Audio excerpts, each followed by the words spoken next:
Hello माझ्या मित्र आणि मैत्रिणींनो, मी वंदना.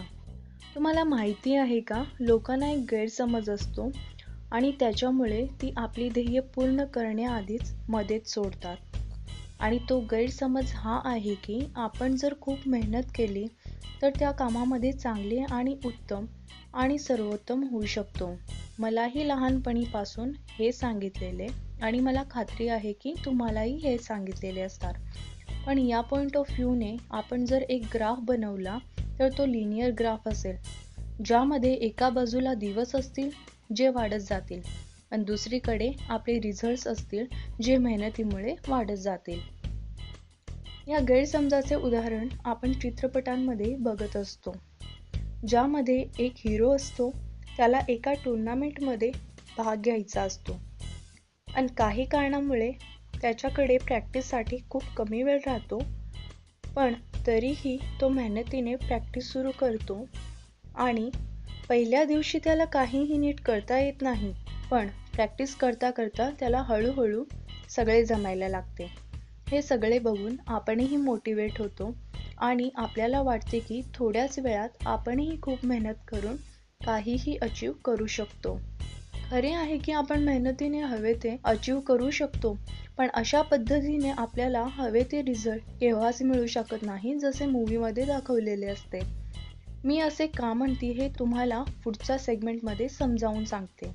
द प्लॅट्यू म्हणजे पठार. आपण लहानपणी व्हिडिओ गेम खेळायचो. एखादी नवीन गेम खेळताना सुरुवातीला चांगला स्कोर होत नाही, पण जसजसं खेळत राहतो तसतसा आपला स्कोर वाढत जातो, चांगला होत जातो. त्यामुळे आपल्याला खेळायला पण मजा यायला लागते आणि खेळून खेळून आपण हायेस्ट स्कोर बनवतो. पण त्यानंतर आपला स्कोर जरा खराब होतो आणि कितीही ट्राय केलं तरी आपल्याला आपला हाय स्कोर मोडता येत नाही. अशा वेळी आपण खूप इरिटेट होतो आणि काही वेळा तर गेम सोडूनच देतो. पण जर ती आपली खूप आवडीची गेम असेल तर आपण असं होऊनही ती खेळतच राहतो आणि सतत खेळत राहून एक दिवस न्यू हाय स्कोर बनवतो.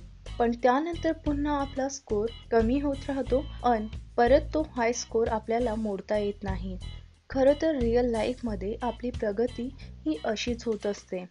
जॉर्ज लिनार्ड यांचं एक पुस्तक आहे, mastery the key to success.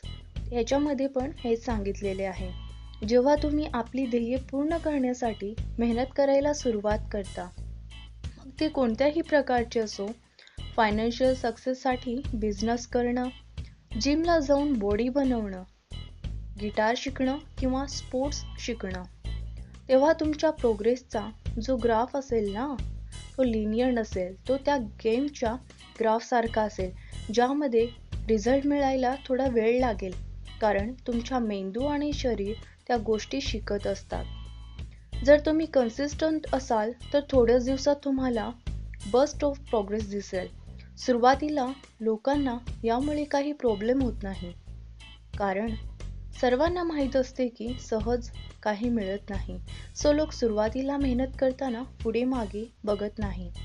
पण जेव्हा रिझल्ट चांगले होऊन खराब यायला लागतात, तेव्हा लोकांच्या मनात चिंता आणि शंका यायला लागतात आणि त्यांची मोटिवेशन पण कमी होऊ लागते, कारण प्रत्येकाच्या मनात प्रोग्रेसचा एक लिनियर ग्राफ असतो, तो सतत वाढत गेला पाहिजे असं त्यांना वाटते. पण इथं तर आपले रिझल्ट चांगले होऊन परत खराब होत आहेत आणि या परिस्थितीत पुन्हा मेहनत करून हवे ते रिझल्ट मिळत नाही, तेव्हाच मोस्टली लोक क्विट करतात.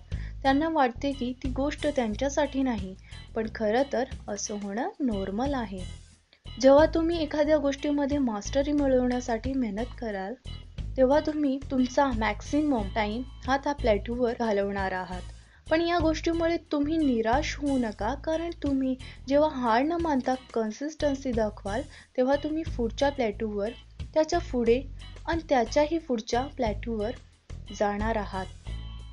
मेहनत करताना हा विचार कधीच करू नका की कालपेक्षा आज कमी परफॉर्मन्स देत आहात. त्याऐवजी असा विचार करा की कसे तुम्ही जिथून स्टार्ट केलेलं आहात त्याच्याही पुढच्या लेवलला आलेला आहात आणि अजून तुम्ही वरच जात राहणार आहे. त्या प्लेटूवर मेहनत करण्याचा आनंद घ्या. मूवीसारखा इथे प्रोग्रेसचा ग्राफ लिनियर नसतो. पण खऱ्या लाईफमध्ये आपण प्रगती ही अशीच करत असतो. हे सर्व प्रिन्सिपल्स जॉर्ज लिनार्ड यांच्या mastery the key to success या पुस्तकामध्ये सांगितलेले आहेत. हॅलो फ्रेंड्स, आज माझ्या एका खास फ्रेंड वंदनाने या व्हिडिओला आवाज दिलेला आहे. त्याबद्दल थँक्यू वंदना. तर मित्रांनो, कशी वाटली आजची व्हिडिओ? तुम्हाला व्हिडिओ आवडली असेल तर लाईक करा, तुमची मते तुम्ही कमेंटमध्ये सांगू शकता.